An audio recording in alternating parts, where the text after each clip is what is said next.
오늘은 회심이라는 제목으로 내 인생의 최고의 방향 전환이라는 제목으로 하는 말씀 증거하겠습니다. 우리가 계속 우리의 구원이 무엇인가에 대해서 함께 살펴보고 있는데요. 우리가 지난 시간까지 이 성부 하나님의 예정, 또 성자 예수님의 구속, 그 다음에 성령님의 소명 중생에 대해서 지난 시간까지 배웠어요. 오늘은 회심에 대해서 함께 살펴보도록 하겠습니다. 이 회심이라는 말은 우리가 신앙생활을 하다 보면 많이 듣는 말이죠.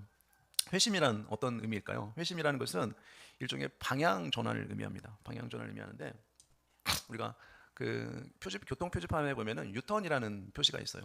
유턴이라는 말은 방향을 전환하다, 바꾸다라는 뜻이죠.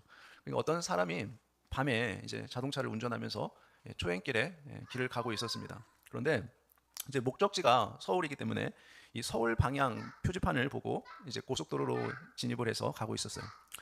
자기는 이제 서울로 제대로 길을 가고 있다라고 생각해서 계속 운전을 했습니다. 그런데 어느 순간 표지판을 보니까 그 표지판에 부산 300km 남았다는 표지판이 보이는 거죠. 자, 그러면 자기는 서울로 간다고 생각하고 지금 서울 표지판이 나오기를 기대하면서 가고 있었는데 지금 자신은 부산이라는 반대편으로 지금 가고 있던 것이죠. 자, 그러면 그 운전자는 이제 선택을 해야 되는 것이에요.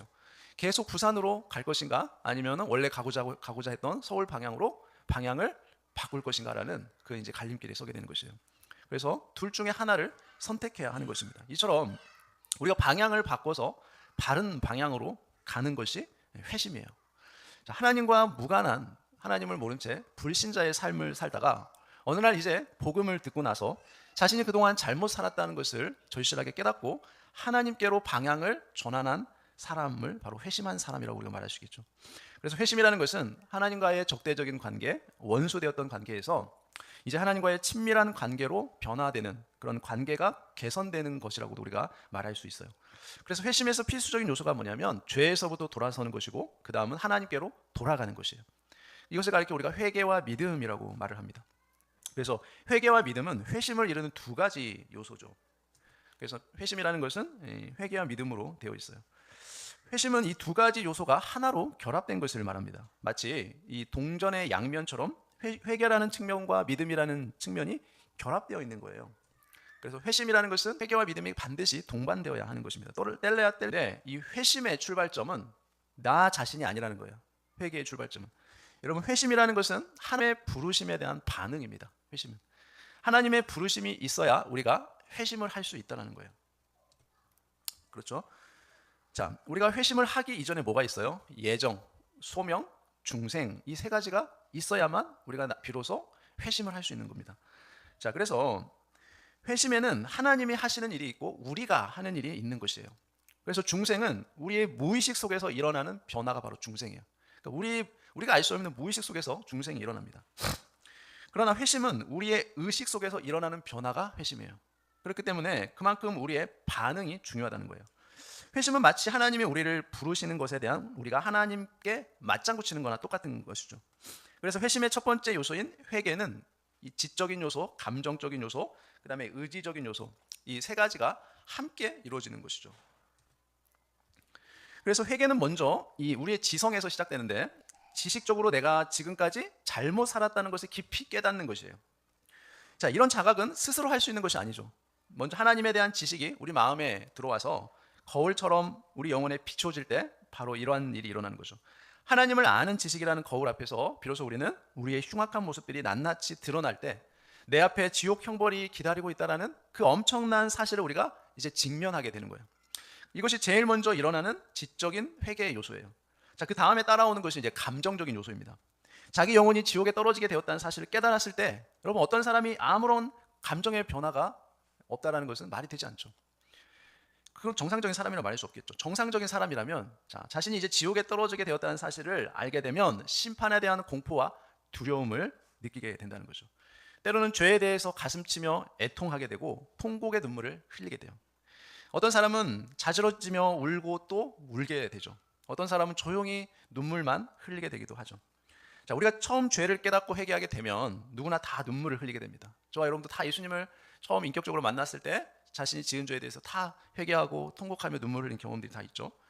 자, 어린아이가 세상에 울면서 태어나듯이 우리도 눈물로써 이제 하나님 앞에 회개 신고를 하는 것과 같은 것입니다. 자, 회개에는 이런 감정적인 요소가 반드시 나타난다는 거예요. 그 후에 이제 의지적인 요소가 나타나서 그동안 자신이 저지른 죄를 모두 다 하나님 앞에 고백하게 되죠. 그리고 이제 죄와 싸우며 더 이상 죄를 버리고 떠나는 연습들을 하게 돼요. 자, 방향을 전환하는 이런 의지적인 요소가 반드시 회개에 있어야 된다는 거죠. 자, 예수님이 우리에게 비유로 들어진 탕자 이야기가 바로 회개가 무엇인지를 우리에게 아주 잘 보여주는 예라고 말할 수 있어요. 여러분, 탕자는 우리가 잘 알듯이 아버지의 재산을 미리 자신이 나누어 받아서 먼 나라로 떠나죠. 그리고 그곳에서 허랑방탕하게 아버지께 물려받은 그 재산을 다 써버리죠. 그리고 나서 엎친 데 덮친 격을 어때요? 그 땅에 흉년이 들어버리죠. 그러자 한 끼 식사도 제대로 먹을 수 없는 거지 신세가 되어버리죠, 그 아들이. 그래서 일자리도 구하지 못해서 이제 어쩔 수 없이 냄새나는 돼지 우리에서 돼지똥을 치우는 그 신세에 떨어진 신세가 되어버리죠. 그래서 거기서 어떻게 돼요? 돼지들이나 먹는 그 돼지 주엄 열매라는 거 있는데 그거를 먹으면서 하루하루 살아가는 그런 처참한 신세가 되어버리죠. 자, 이때 자신의 비참한 처지에 비해서 아버지 집에 있는 종들은 어때요? 인격적인 대우를 받으면서 풍족하게 먹고 사는 모습이 이제 떠오른 것이에요, 그 탕자에게. 그래서 아버지 집에 있을 때 그 아버지의 사랑의 그 풍요로움, 그런 것들을 다시 그리워하게 돼요. 그러면서 아버지 품으로 돌아가고 싶은 간절한 마음이 탕자에게 생겨지게 되죠. 하지만 어때요? 아버지의 재산을 이미 다 탕진해버리고 또 거지가 되어버린 자신을 생각할 때 탕자로서는 도저히 돌아갈 용기가 나지를 않았던 것이죠. 하지만 그럼에도 불구하고, 그렇게 염치가 없음에도 불구하고 탕자는 어때요? 아버지께로 돌아갈 결심을 하게 됩니다. 그리고 비록 그 거지 같은 모습이지만 아버지 품에 안기게 되는 거죠. 그것이 바로 회개예요. 여러분, 탕자가 돼지 우리에서 울고만 있었다면, 자신의 신세를 한탄하면서 울고만 있었다면 그것을 우리는 회개라고 말할 수는 없어요. 아버지에게 의지적으로 자신이 돌아왔기 때문에 우리는 탕자가 회개했다라고 말하는 것입니다. 이처럼 회개는 우리가 천국으로 들어가게 되는 첫 번째 관문이에요. 간혹 회개의 문을 통해 아버지 집에 들어오지 않고 담을 넘어 들어온 자들이 있어요. 그들이 어떤 자들이냐면 회개하지 않고 아버지 집에 들어온 자들이, 그런 자들, 그들을 우리는 도둑이라고 말해요. 그러니까 회개가 회심의 한 면이라면 믿음은 회심의 또 다른 면이에요. 그래서 회개했다고 해서 회심한 것은 아니라는 거예요. 동전의 양면인 믿음이 더해져야 된다는 거죠. 자, 믿음은 적극적으로 하나님께 나아가는 것이고, 믿음은 철저히 예수님과 연결되어 있어요. 우리 요한복음 20장 31절에 보면 예수께서 하나님의 아들 그리스도이심을 믿게 하려 하며 또 너희로 믿고 그 아들을 힘입어 생명을 얻게 하려 함이니라 라고 말씀하시죠. 그러니까 믿음은 어떤 거예요? 예수님이 하나님의 아들이신 것을 믿는 것이 믿음이죠. 그리고 그 예수님의 이름을 힘입어서 생명을 얻는 것이 믿음이에요. 그래서 믿음이 없이는 절대로 하나님을 기쁘시게 할 수 없는 거예요. 그러니까 우리가 신앙생활하면서 이 하나님이 원하시는, 하나님이 기뻐하시는 믿음이 없이 신앙생활을 얼마든지 할 수 있다는 거예요. 자, 예수님이 이 땅에 오셔서 십자가에 죽으신 이유는 무엇입니까? 바로 우리의 죄를 다, 죄값을 치르기 위해서죠. 그 사실을 믿는 거예요. 예수님이 이 땅에 오신 이유가 우리 죄를 대신해서 죽으심으로 우리 죄값을 치르시기 위한 것이라는 것을 아는 믿음, 그것이 필요한 거죠. 예수님이 내 죄값을 다 치르셨으므로 나는 모든 죄가 용서받고 죽음의 권세에서 내가 해방되었다는 사실, 그것을 믿는 것이에요. 자, 이 사실을 마음으로 믿고 입으로 시인하는 것이 믿음이에요. 자, 이런 믿음에는 반드시 예수님에 대한 참된 지식, 감정적인 동의, 의지적 신뢰라는 세 가지가 요소가 다 결합되어 있어야 돼요. 그래서 우리 마음에 참된 지식이 들어오면 예수님이 십자가에서 나의 죄를 다 용서하셨다는 깨달음이 오게 되어 있죠. 그래서 믿음의 지식이 깨달아지면 어때요? 우리 마음에 자유함과 해방감, 기쁨, 감사가 비로소 넘치게 되죠. 그리고 이제 비로소 하나님 앞에 헌신으로 순종하게 되는 거죠. 자, 교회사에는 이런 회심의 중요한 사건들이 많이 있었죠. 먼저 성경에서 가장 유명한 회심 사건이라면 우리가 잘 아는 바울의 회심 사건을 들 수 있겠죠. 바울은 예수 믿는 사람들을 핍박했던 인물이죠. 그리고 하나님과 원수된 삶을 살았던 사람이 바로 바울입니다. 그러던 중에 어느 날 예수 믿는 사람을 잡아서 죽이려고 이제 다메섹으로 가던 중에 갑자기 부활하신 예수님이 그 사도 바울에게 나타나죠. 그러면서 예수님이 사울아 사울아 네가 어찌해서 나를 핍박하느냐라고 말씀하시죠. 이 예수님의 영광스러운 모습과 예수님의 음성을 듣게 된 바울은 그 자리에서 쓰러져 버리죠. 그리고 난 후 예수님을 믿는 사람들을 박해하던 그 자신의 삶을 철저하게 회개하고 예수 그리스도를 구주로 영접하게 됩니다. 이것이 바로 우리가 아는 바울의 유명한 회심 사건이에요. 자, 이런 회심이 있고 나서 바울의 인생이 어떻게 됩니까? 전에는 하나님과 원수되었던 삶에서 이제 하나님께 수종드는 하나님의 종으로서의 삶을 살게 되죠. 자, 바울의 회심 사건은 너무 급격하고 뚜렷하게 일어났기 때문에 이 회심한 사실을 우리는 뚜렷이 기억할 수가 있어요. 자, 바울의 회심 사건이야말로 우리가 살펴보는 회심의 정형적인 모습이라고 말할 수 있어요. 그리고 교회사에서 또 우리에게 회심 사건으로 유명한 또 하나의 사건이 있는데 그것은 어거스틴의 사건입니다.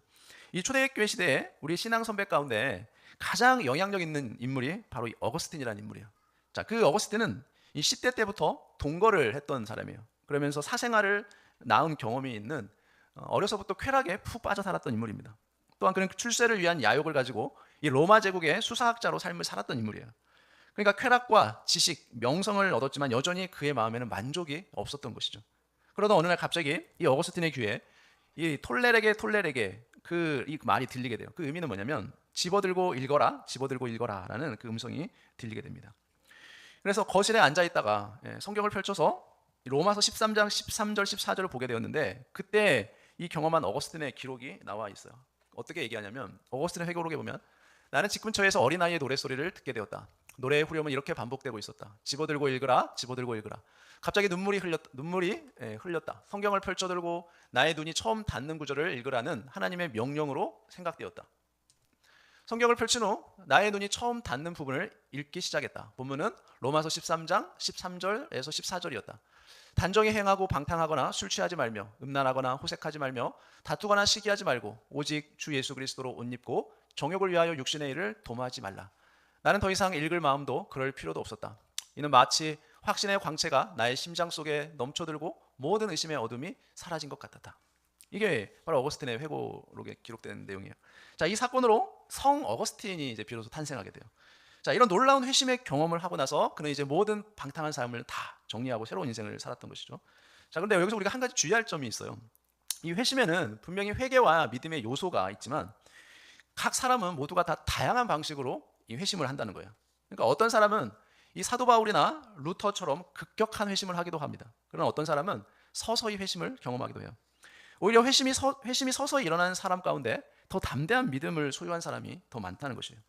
어떤 사람은 어릴 때 분명한 회심을 경험하기도 하고 또 어떤 사람은 어릴 때부터 교회를 다녔지만 회심을 경험하지 못하다가 어른이 되어서 성인이 되어서 회심을 경험하기도 합니다.